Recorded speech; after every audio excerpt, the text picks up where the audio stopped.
7:03 de la mañana. Inmediatamente nos vamos con el doctor Flores desde la ciudad de Barranquilla. Miguel Chajín Flores. Buenos días, Rafa, en el Café de la Mañana. Bueno, Rafa, esta sería como la segunda parte. Y yo no me atrevería a decir que la segunda parte porque ya en otras ocasiones he hablado sobre el tema, pero esta vez me he detenido un poco más. Ahora, yo soy investigador, pero no me atrevo a decir que esto que he estado reflexionando sea un producto de investigación. Sí tengo evidencias de que lo que estoy hablando tiene soporte empírico, pero yo no he sistematizado eso como proceso investigativo, por lo tanto cometería pues un error decir que esto que estoy planteando es producto de una investigación. Si tiene componentes importantes para generar investigación, es necesario sobre todo poder probar, ¿no? Probar y socializar también el documento para que otros puedan, si quieren, ¿verdad?, tratar de hacer lo mismo y saber sobre la validez de esto. Yo estuve hablando en una semana anterior sobre la muerte mental, y lo dije como la peor pandemia de la historia. Yo pues otras veces he tocado el tema, ¿verdad?, utilizando el concepto de pandemia para decir que la peor pandemia es no pensar, ¿ya? En ese programa anterior hablamos sobre, bueno, qué se entiende por eso de muerte mental, o sea, muy diferente a, voy a hablar de nuevo de ese tema obviamente, muy diferente a lo que puede parecer como no poder pensar en términos cotidianos, en términos naturales, en términos incluso cerebrales, pues llamemos así. O sea, no se trata de eso, se trata de una cierta incapacidad de comprensión más allá de la lectura tradicional, de la comunicación tradicional. Hablamos incluso de qué tan responsable puede ser la educación. Evocamos un video llamado, una película pues llamada La Educación Prohibida, porque gran parte de esa incapacidad para pensar de manera crítica, creativa, etcétera, se debe a una educación bancaria tradicional que prohíbe el pensamiento crítico. Hablamos sobre los medios de comunicación, cómo estos gran parte narcotizan a las personas, o sea, les impiden, les distraen, le restringe y les constriñe la capacidad de pensamiento.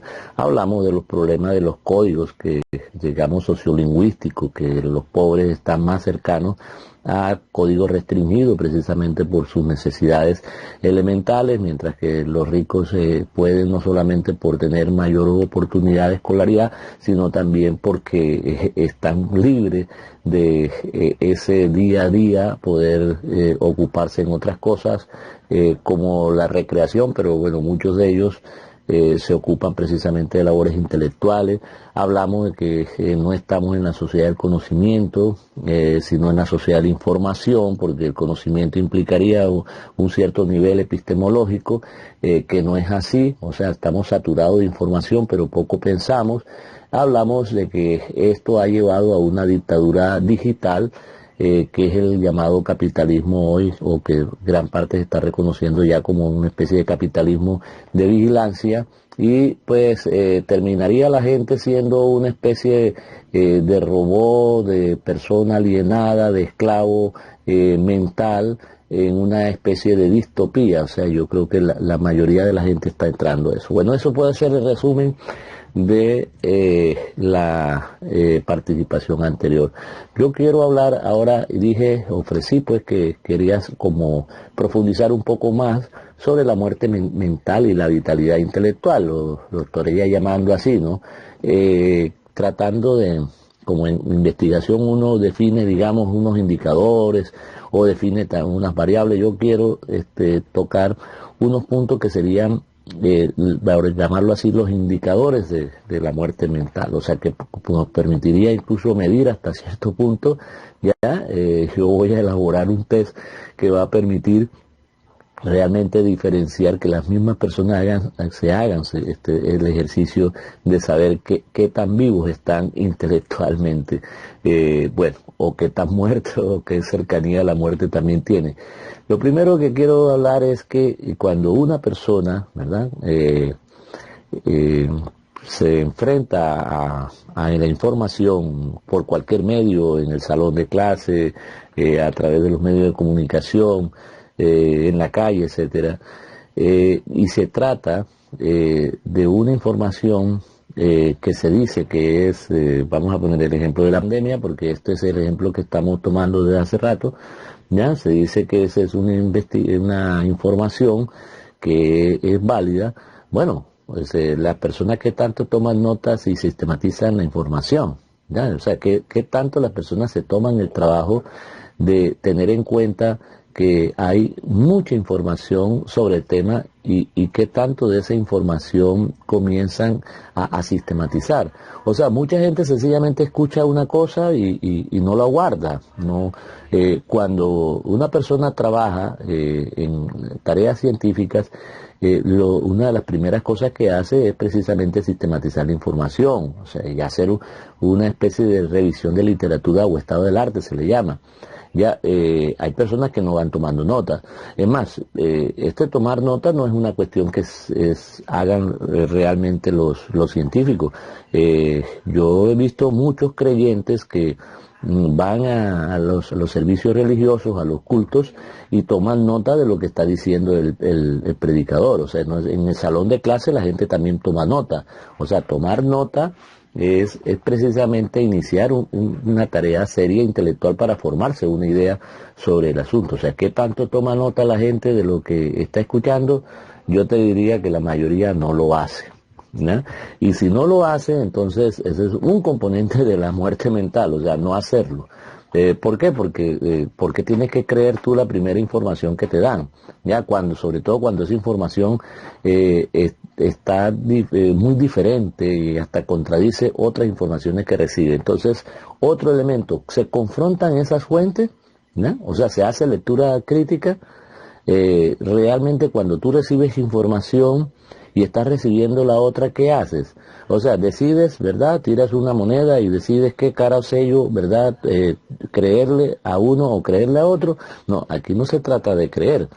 Aquí se trata de que realmente una persona que tiene vitalidad intelectual puede comparar, ¿verdad? La información que recibe de un lado y la información que recibe del otro, ¿ya? Y eso le va permitiendo entonces generar, digamos, una lectura crítica. O sea, cuando tú lees algo, lo haces de manera crítica o asumes como verdad, ya como hecho cumplido, como verdad que ya no hay nada más que agregarle, la primera fuente de información que toman. Entonces ese es un segundo componente, ¿verdad? Quienes no lo hacen estarían más cercanos a la muerte mental.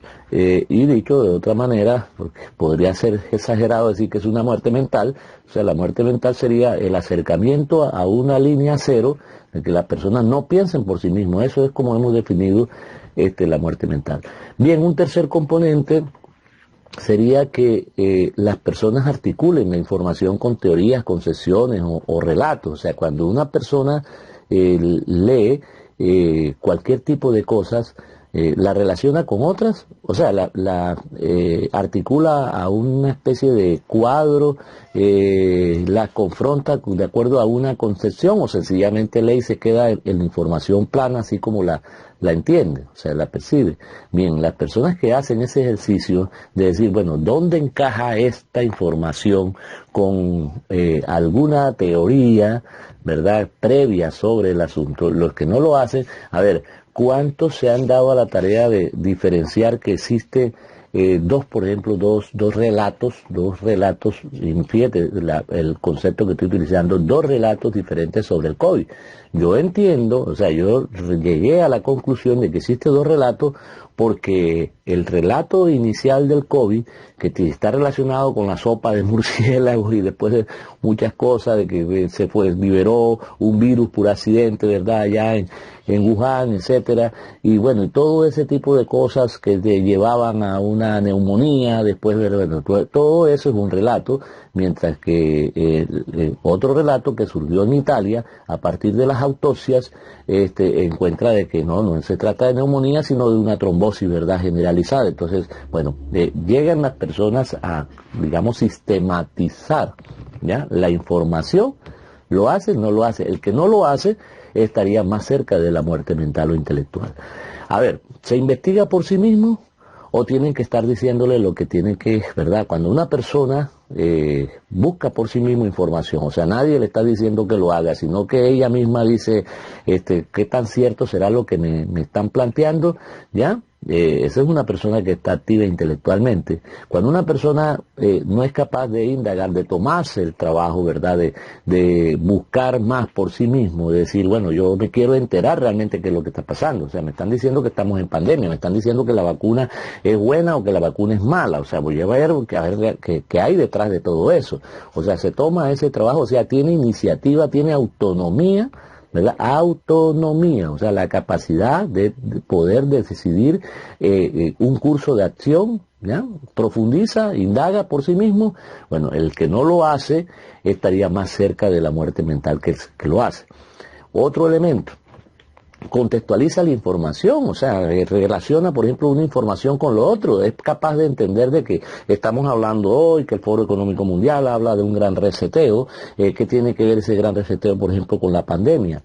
¿Qué tiene que ver ese gran reseteo con el tema del desarrollo sostenible, que se ha dicho, ¿verdad?, que bueno, que debe ser un objetivo del milenio? ¿Qué tiene que ver ese gran reseteo con que algunos están hablando de que se va a desinflar una burbuja financiera y que vamos a entrar a una crisis financiera mundial? ¿Ya? ¿Qué tiene que ver eso con el globalismo y con el patriotismo, ¿verdad?, como teorías, grandes teorías geopolíticas? O sea, contextualizamos la información. ¿Qué tiene que ver eso con estar ubicado en Barranquilla, en el banco, en Quito, en Washington, en cualquier otro? ¿Cómo te afecta a ti la pandemia? ¿Cómo te afecta a ti el barbijo? ¿Cómo te afecta a ti, o sea, tu vida particular, tus negocios, tus estudios, todo ¿verdad?, lo que tú estás viviendo en tu contexto, el microcontexto, el mesocontexto, el macrocontexto? ¿Cómo la información tiene que ver con un contexto determinado? Cuando tú la información la recibes sin contextualizarla, ¿ya?, entonces estarás más cerca de tu muerte mental. O sea, no entiende que lo que está pasando en el mundo te está pasando también a ti, ¿ya? Otro elemento, verifica la información, ¿ya? Busca realmente quién está diciendo qué, ¿ya? O sea, la fuente de la información, qué tan válida puede ser, te estarán mintiendo. Te han dicho que los test, por ejemplo, que utilizan para establecer si la persona tiene o no tiene COVID no son específicos. ¿Y por qué no buscas realmente qué es lo que hay detrás de eso? O sea, que si hay estudios sobre los test mismos, sobre la validez de ese test, ¿ya? O sea, qué tan válido es lo que tú estás recibiendo a diario como información. El que no verifica la información, ¿verdad?, no estaría en muerte mental. ¿Por qué? Porque cualquiera diría, incluso por sentido común, pruébame lo que tú me estás diciendo. O sea, ¿cómo me pruebas tú que yo te contamino por la nariz cuando tengo el barbijo, ¿verdad? Solamente me tapo la boca y no te... O sea, ¿cómo me pruebas? O sea, ¿cuáles son los argumentos y cuáles son, ¿verdad?, los hechos que tú me vas a mostrar para... O sea, cuando no hay capacidad para verificar información, entonces, o no buscas la validez de la información, estaríamos en un estado de muerte mental. Otro elemento, ¿ya? Tú buscas y compartes información sobre el tema. O sea, porque si yo realmente estoy vivo, o sea, tengo vitalidad intelectual, yo realmente estoy en proceso de indagación permanente, comparto información, te mando información, recibo información de ti, me hago, ¿verdad?, miembro de grupos, de organizaciones, así sean no formales como páginas, grupos de WhatsApp, etcétera, grupos académicos, donde yo puedo meterme y encontrar más información sobre el tema. ¿Ya? El que no lo hace estaría más en una condición de muerte mental. O sea, tendría que esperar que otros, ¿verdad?, atenido a que otros te digan cuál es la verdad y no buscarla por ti mismo. Ahora, el último componente sería, bueno, ¿qué tanto develas, descubres, disiernes propósitos, ideas subyacentes de los contenidos que lees o escuchas? O sea, ¿qué tanto tú tienes una actitud pasiva frente a lo que escuchas, a lo que lees? ¿Qué tanto ves qué interés puede haber detrás de lo que estás escuchando? ¿Qué intención puede haber detrás de lo que estás escuchando? O sea, ¿cuál es la trama que hay detrás de todo eso? Porque es que nada es inocente en este mundo. O sea, todo tiene un sentido. O sea, buscas el sentido de la información, busca lo que subyace a la información. Las personas que no, ¿verdad?, lo hacen, están en una condición ya de más cercanía a la muerte mental. Sobre la base de eso, yo pues he elaborado un cuadro y he dicho, bueno, entonces hay una especie de categorías o puntajes, ¿no?, para saber quién está más cercano a la muerte mental. Y he propuesto, ¿verdad?, que de acuerdo a esos 8 indicadores que te he planteado, el cretino o el estúpido sería el muerto mental. Bueno, entonces habría que buscar, por favor, háganlo porque en este momento no lo puedo hacer. Ya, busca en un diccionario qué significa cretino, qué significa estúpido, ¿verdad?, que sería una persona incapaz, ¿verdad? Una incapaz para pensar por sí mismo. Ahora, otro nivel, ya un nivel superior al cretino, el tonto, el ingenuo, el idiota, ya una persona débil mentalmente, es decir, que se deja zarandear para donde coja la información, allá va él, ¿verdad? Allá va él repitiendo como loro lo que dicen los demás. El mediocre, ya sería un nivel un poquito superior, es la mente común y corriente, es la mente que está ocupada en tantas cosas que él piensa que otros se ocupan mejor, es decir, los médicos saben de medicina y los políticos, ¿verdad?, hacen lo propio y los comunicadores hacen lo propio, así que él sigue viviendo su vida esperando solamente que otro le diga qué es lo que tiene que hacer, ¿ya? Eso es el ser común y corriente. Las personas comunes y corrientes son mediocres desde esta perspectiva, ¿verdad?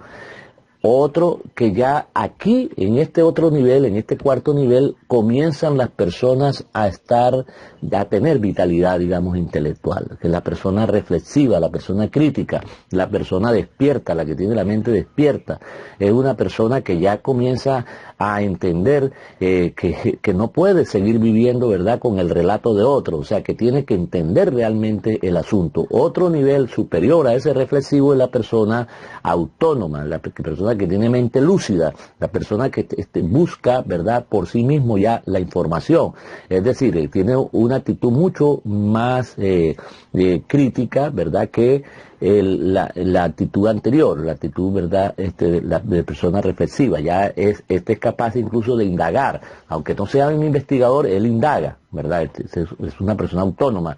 Y la persona con mayor, o sea, la que mayor vitalidad intelectual tiene, o sea, el que está más vivo mentalmente es el libre pensador. Ese es una mente, digamos, superior. O sea, esa es una persona que no come cuento, para decirlo en expresiones muy costeñas, muy latinas, muy de nosotros, muy de nuestra cultura popular. El que no traga entero. ¿Ya? Es la persona que es capaz, ¿verdad?, de hacer todos los elementos, ¿verdad?, los 8 elementos que hemos citado anteriormente, y donde incluso se pone al nivel de la mente científica, o sea, tiene la mentalidad científica. En otras palabras, piensa por sí mismo.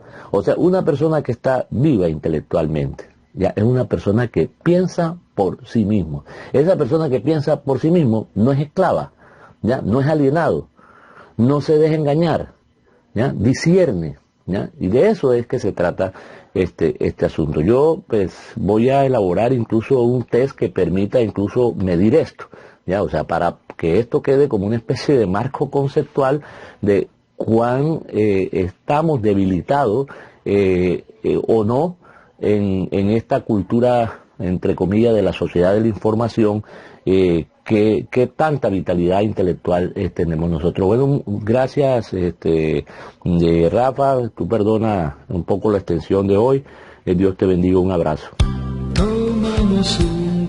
Me parece extraordinario ese tema y, ¿verdad? Hay gente que ve una cosa en Face y ya inmediatamente lo asegura. Sí, eso está en Face. Eso es verdad. El caso de la ivermectina. No, la ivermectina mata, la ivermectina no sé qué, y otro de No, la ivermectina es buena, yo la estoy tomando, me ha salvado, vivo en medio de la pandemia y aquí estoy y así sucesivamente. Eso es real, lo que acaban ustedes de escuchar.